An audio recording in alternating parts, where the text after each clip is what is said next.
All right, guys, welcome to part 3. Again, if you've not watched part 1, the principle of the seed, and part 2, the principle of faith, please go back and watch part 1 and part 2. This is part 3 on this short series about depending on God. And today we are going to talk about the principle of prayer. Again, the reason why we are doing this is just to add more insight into these principles.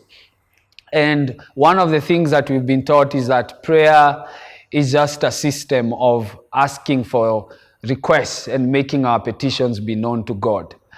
But today I want to show you that prayer is not just the timing or the place where we ask for the things that we need, but also prayer is a weapon for victory for you to actualize the things that God has placed in your heart.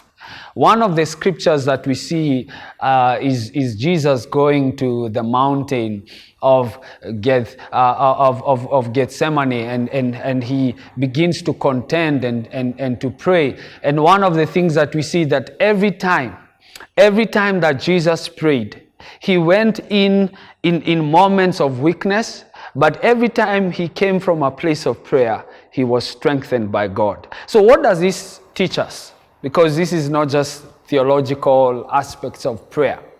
The practical sense of prayer is that prayer is a place where we find our strength. It is a place where we exchange our weakness for strength. It is not just a place where we go to ask God for favors. It is not just a place where we present our requests to God. But there is a place where you realize that the only weapon that the Lord has given us to exchange our weakness to receive the strength that we desire is found in the place of prayer.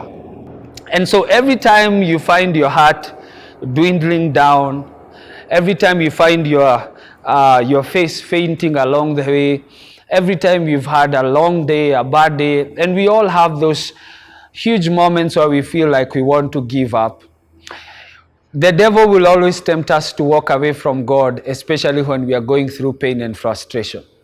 But one of the things that we learn from Jesus is that every time he felt buffeted by the issues of life, every time he felt discouraged, he always went to the place of prayer. Psalm 91 verse 1 and 2 tells us that whoever dwells in the shelter of the Most High will rest. So that means that the rest that we need, and it is not just physical rest, I'm talking about the rest for your soul, the rest for your spirit. One of the ways by which we rest is by going to the shadow of the Almighty. The principle of prayer is not just a place for requests, but it is also a place for exchanging our weakness for strength. I urge you this week, even if it is in that matatu, in that secret place in your room, or wherever you find yourself, take this week and engage this prayer, this principle of prayer, as one of the ways by which we depend on God.